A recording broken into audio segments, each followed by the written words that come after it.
Hello everyone, Carlos Flores, back on basics. So before we go into today's topic, don't forget to subscribe to my YouTube channel, Back on Basics 9985. Hit the notification button so that way you can get notified of all the new videos. We're almost hitting 150 videos in my YouTube channel. So thank you for those that have subscribed. We're up to 58 subscribers. I know that for some of you that are YouTubers, it's not, but I really appreciate it because this community, my support system, the one that I support as well, it's more than 58 strong in reality because 58 are the subscribers, but there's others that come in and watch the videos one or twice or three times.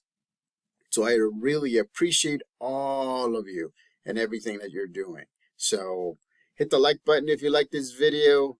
And then if you have a specific comment, let me know so I can provide it in the comment section so that way I can give you my take on that video. And keep them coming. Keep those suggestions coming. Watch my last video. My last video that I did, I talked about networking. I thought it was very informative. Again, I'm very biased with some of the things that I do. I'm more than happy to do any topic that you want me to. But again, right, it's giving me my opinion. It's giving you my opinion of the topic that you're asking me to talk about. And so networking was a good topic because not only was it networking for an adult, but also for a high schooler, but also for a middle schooler or junior high schooler, if you call it. So either way, again, it's being able to provide support, is being able to be part of the support system. So today's topic is very interesting to me because I think that we all have shortcomings. We all have things like disabilities, like learning disabilities. We all have things that we have grown up with. We have learned to deal with. We have done things in order for us to be successful, but we have also been dealing with things in our environment. So I'm not just talking about disabilities or learning disabilities or shortcomings and everything. I'm just talking about you yourself credit for everything that you have gone through. Because there's a lot that we all have gone through. I believe, and again, I'm saying I believe that all of us have a story that needs to be told. Let me say that again. All of us have a story that needs to be told because we're able to connect with people based on our experiences, right? Our support system, that's right. Based on our experiences, how we handle them, our education, our work experience. There's lots of different things. How we see the world, how we don't see the world. I mean, there's so many things that we can talk about. So I'm going to just give you examples from me. So even though it's not, has been diagnosed within me, I know that I'm dyslexic. What is dyslexia? Dyslexia could be a lot of different things. It deals with processing. It deals with sometimes, for me specifically, it deals with sometimes switching words around when I'm reading. When I look at something, I actually omit some letters or add some other letters. And I have a double whammy because I've learned up to when I was 9 years old in Spanish, and then from then on I've learned in English. So sometimes I tend to interject some of my words, some of my letters that sound like Spanglish. And I'm not saying that everybody's dyslexic that speaks Spanglish, because that's not what I'm saying. What I'm saying is that sometimes we tend to not get the gist of something, the idea of a topic, because we're not comprehending at a level that we should be. And so you have to understand that now there's so many different resources to do that. Like, for example, okay, I'm going through, you all know that I'm going through the teaching credential program right now, and I'm earning my credential in special education. Well, I knew that I was dyslexic even before this. The thing is that I didn't know about the resources that were available because of that. And not just because of dyslexia, but also mental health. If you have anxiety, if you've been diagnosed, if you've been officially diagnosed with something, right, then there are a lot of different things a lot of different organizations and places that can support you at work, through your education system, through everything. So, but again, you have to be aware of what you're bringing to the table, both that helps you move forward, and the other ones that you have to adapt, because if not, then you may take a step backwards. And again, with me is dyslexia. That's one of them. And so I used to do, and I still do, whenever I read something, whenever I read a book, whenever I read a newspaper, whenever I read something online, I usually read it 3 times. The first time I read it for more of a comprehension feel of it, see if I can understand, right, what I'm reading. The second time I read it because I want to make sure that I haven't made a mistake and I haven't flipped something or taken out a word or some letters that changes the meaning of what I just read. The third time I read it for even more comprehension or understanding. That's when the meaning goes here and it processes in my head, and I say, oh, okay.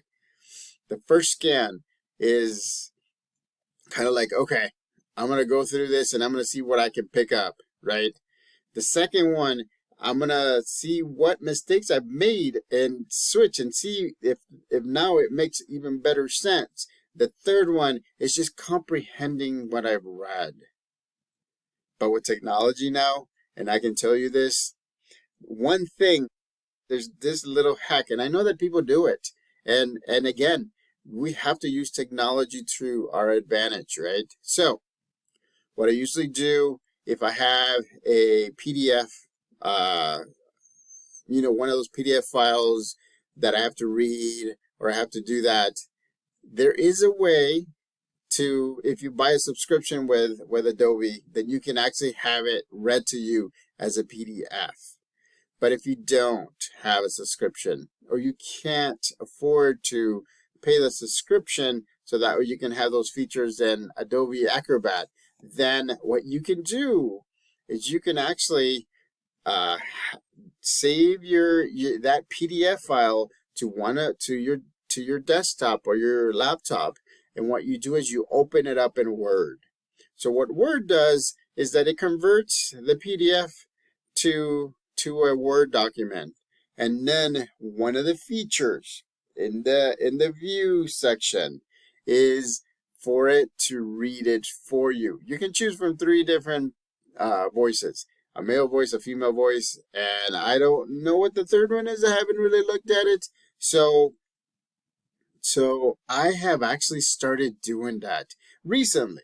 It's not I started doing it when I started my credentialing program, because guess what?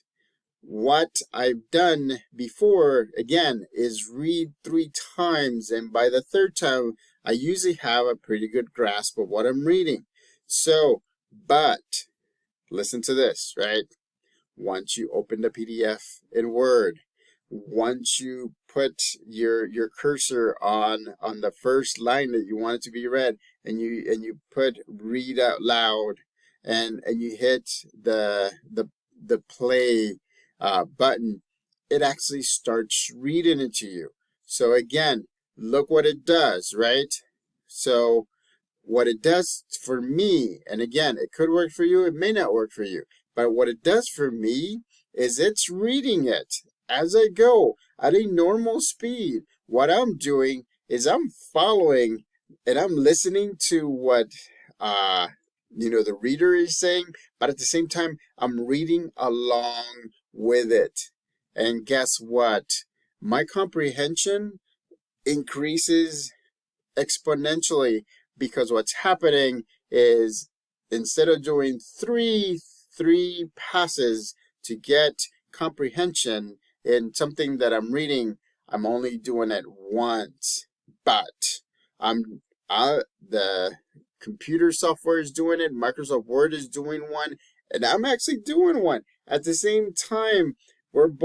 I'm scanning, it's reading to me, I'm listening to it, which my auditory system is actually processing, and I'm reading silently, and I'm actually processing. My brain is getting all those bits and pieces from my listening skills and my processing skills, and it's putting a very comprehensive reading of the the file that I've done. I've done that for my last 3 assignments that I've done for school. And instead of reading and then reading again and then reading again, what I've done is I let it read it to me in Microsoft Word.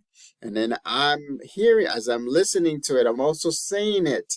And this, what it's doing is, I'm assuming that my mind is, what it's doing is bringing my auditory input and my verbal input, and what it's doing is putting together a puzzle for me, so that way I can comprehend right away. Amazing, right? It's amazing. We didn't have that technology before, and now that we do, let's take advantage of it. For those of you that think that you need a little extra time, or you do many times the reading, try this out. Again, download the PDF, save it into your desktop or your laptop. Open Word and open it using Word, and it'll convert it from a PDF file to a Word file. And then what you do is you go into the view, and you can search for it. I'm not 100% sure, but in there it says read out loud. And once you put your cursor where you want to start, and then you open the read out loud, and it has the buttons, because you can pause it and you can highlight. If you're like that and you want to highlight, it's amazing.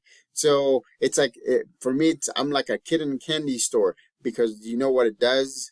It makes it efficient, because I'm processing auditorily and also through my voice, and it's putting, again, like I said, it's putting together a puzzle of everything that is being read and it's being heard, so that way I can have more accuracy, so that way I can comprehend. Again, make sure that you try that. Even if you don't have dyslexia, believe me, if you want to remember some of those people that do fast reading, or they do ways on how to get their brain to think, you can do that with this. You can turn it on. If you're the person that needs to be doing something physically, and sometimes I need to do that, like cleaning, washing dishes, or doing something, or have to have a different aspect in order for me to listen and comprehend, right? I can put it on and raise the volume and listen to it while I do something else, like a chore. If you multitask, and sometimes the people with dyslexia tend to multitask, because they can do that, because a lot of the times, you have learned to bring in things both through visual, auditory, auditory, and then through verbal, and other, sometimes even tactile and things like that. So again, utilize the resources that you have available to you. So that's just one thing. So I'm going to talk about my second one, and I've already talked about it before. I know I have post-traumatic stress disorder, which is PTSD. I know I do, because I so calm in some states and in certain situations that I'm amazed myself because I can see things uh, a little bit different than others. But in other states, I'm very heightened, right? I'm very heightened because my heartbeat goes up, my pulse goes up, right? My hairs on my arms stand up because I am processing using my entire person, right? I'm soaking everything in because it's fight or flight mode. It means I'm either gonna fight now and not figuratively fight, or I'm gonna flight, which means I'm gonna run. So having PTSD is not fun. And I get it. And you know what? For all of you that have served our country and have come back with post-traumatic stress disorder, or anybody that has been in a traumatic event, no matter how traumatic, no matter what it is, I feel for you because you have PTSD, because you have to self-regulate sometimes in order for you to get things done. I get it. I see you. It's like I get you, right? And so that's the reason why I'm telling my story. That's the reason why I'm telling you some of the things that happened to me because I want to make sure that if you do have it, right? For example, if something falls and it makes a loud noise, do you just have that reflexive thing and you look around and you just don't look to where the thing fell, but now you're looking around because you're hyper vigilant because you don't know what it is or you don't know what caused it. And again, a lot of the times it's post-traumatic stress disorder. You have to realize anxiety, post-traumatic stress disorder tend to look different, except that anxiety gets you up and gets you anxious, right? Bottom line, anxious. PTSD goes beyond that and gets you not only anxious but heightened. It gets you sometimes sweaty. Your hair stand up. Some people relive the traumatic event, and so I want you to realize that you're not alone. Again, I'm gonna say it, you're not alone. One of the things that works for me sometimes when I'm in that, and I don't need to be heightened, right? I don't need to be hyper vigilant. It's a breathe. The basic tenet of life is breathing.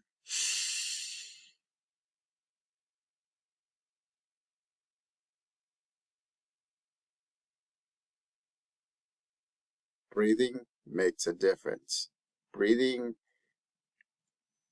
gives you life, but also breathing gets you down to a place where you're balanced, the place where you can go back to the basics. Can you go back on basics and try other things that will help this state of calmness to be longer and longer and longer. So believe me, you have to understand. But the first part of it is realizing that you have something and accepting that you have something.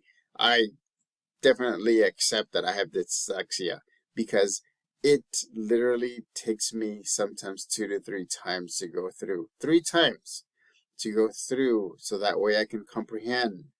Imagine me going, I mean, I've been in college many times and I can see where I haven't been able to use these techniques and how I did not do as well as I should have. So again, right?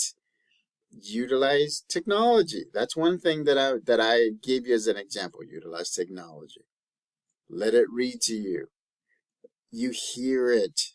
You are following along, uh, reading it as well, right?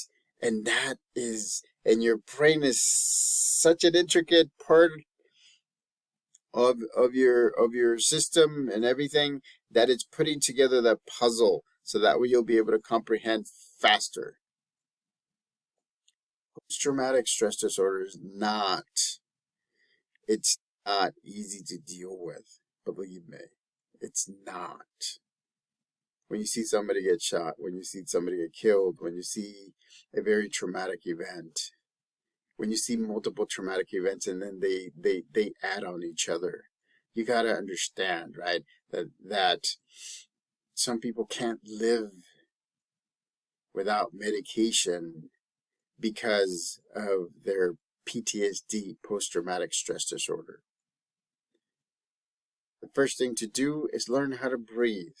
I'm not saying get off of your meds. I'm not saying that this will fix it. It just means that it will center you enough so you can be in your neutral zone and you can make better decisions than you heighten up and super sensitive. Remember, you want to be neutral when you make decisions. You want to be neutral when you make choices, right? You don't want to be heightened up. You don't want to be like extreme emotions, because those will play into your decision making. I've talked about that in past videos, and I want to make sure that you understand. So, breathing is very important. Being in the neutral zone, that means, right, breathing a little bit, coming down, figuring out what else you can do. Meditation, take a walk, do a sport, you know, hang out with your support system, because they know how to get you back and how to suggest things to do.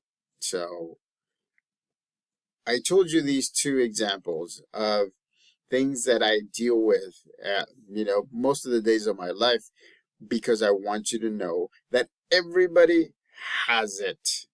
Everybody has it. Believe me, everybody. But if we are aware of it and we accept it and we work towards reducing it, then that'll make us that much better. Use your support system so that way you can adapt in the ways you do. So, subscribe to my YouTube channel, Back on Basics 9985. Hit the notification button so that way you can get notified with new videos. Hit the like button if you like this video. Again, I'm opening myself like an open book. I'm giving you examples. I'm telling you the things that I deal with, so that way you know that there's at least one person, but I know that there's more, that can relate to you. Till next time, Back on Basics.